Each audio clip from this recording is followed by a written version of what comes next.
केतरनि ॾहाकनि खां सिंध जी तइलीम तबाही जे तरफ़ वञी रही आहे ऐं हिन पस्तीअ खे रोकण जे लाइ सिंध में जागरता जी मुहिम शुरू करणु घुर्जे। तइलीम जे तबाही जो जाइज़ो वठण लाइ महरान टीवी तहक़ीक़ ते ॿधल दस्तावेज़ी प्रोग्राम रिकॉर्ड करे हलाया। तहक़ीक़ी प्रोग्रामनि में छिरकाईंदड़ इंकशाफ साम्हूं आया आहिनि। अचो त इहे छिरकाईंदड़ मंज़र ॾिसूं।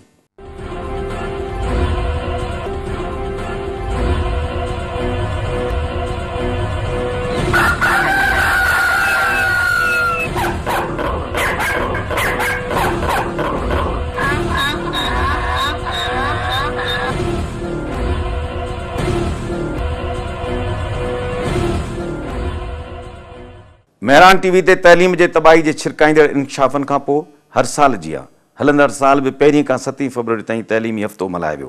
अचो त तइलीमी हफ़्ते जे सरगर्मियुनि ते नज़र विझूं।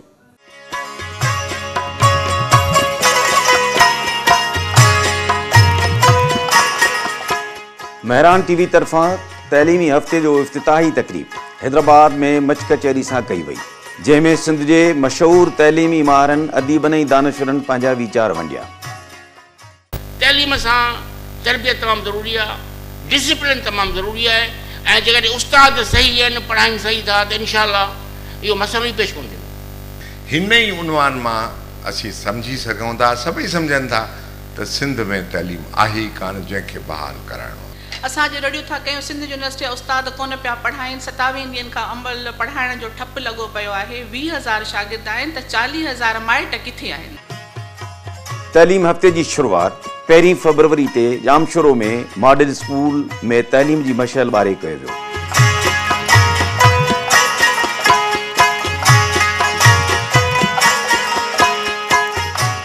साॻे ॾींहुं सन में रैली कढी वई ऐं जलसे आम कयो वियो।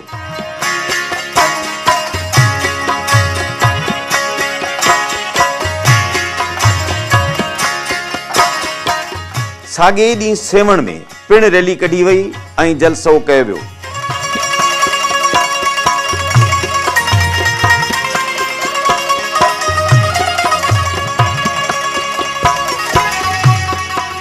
साॻे ॾींहुं दादू में जलसो कयो वियो।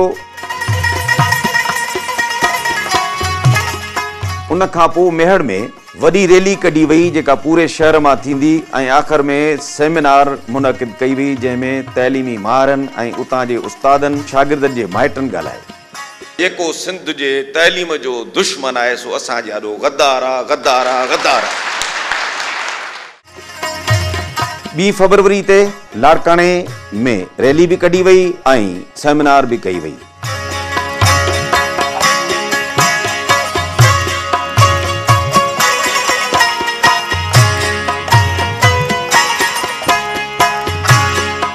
शिकारपुर में पिणु सेमिनार मुनक़िद कयो वियो।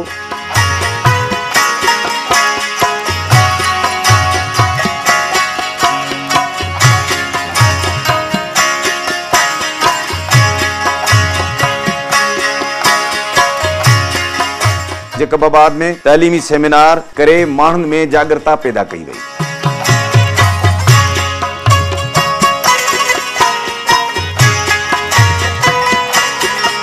3 फरवरी ते पब्लिक स्कूल सखर में वॾे पैमाने ते सेमिनार कोठायो वियो, जंहिंमें शागिर्दनि जो वॾे तइदाद शिरकत कई।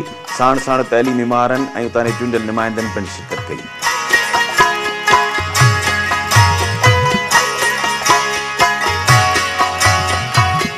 सखर खां पोइ खैरपुर प्रेस क्लब में सेमिनार कोठाई वई।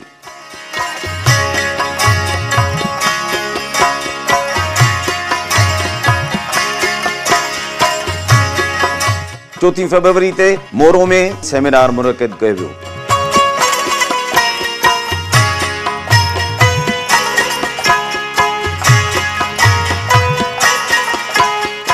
उन खां पोइ काज़ी अमन में रैली कढी वई ऐं सेमिनार मुनक़िद कयो वियो ऐं आख़िरी प्रोग्राम न्यू सईदाबाद में रैली कढी ऐं सेमिनार करायो वियो।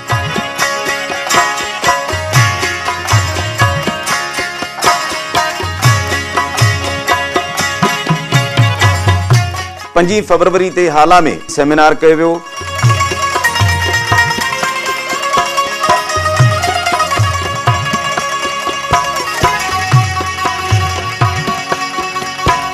ऐं उन खां पोइ भिटशा शाह लतीफ़ सरकार जे दरगाह ते हाज़िरी भरे ऐं उते सेमिनार मुनक़िद कयो वियो।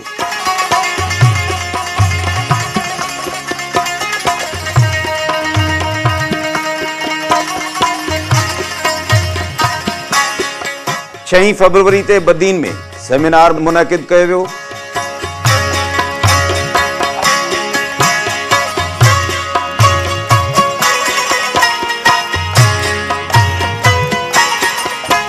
तैलीमी हफ़्ते जे आख़िरी ॾियारे 7 फरवरी ते हैदराबाद में कासिमाबाद जे न्याणियुनि जे स्कूल में ऐं ॿियो न्याणियुनि जे हुनरी स्कूल में तैलीम जे हवाले सां तक़रीबूं मुनक़िद कयूं वयूं, जंहिंमें सेमिनार मुनक़िद करे सिंध जे तैलीम बाबति जागरूकता पैदा कई वई।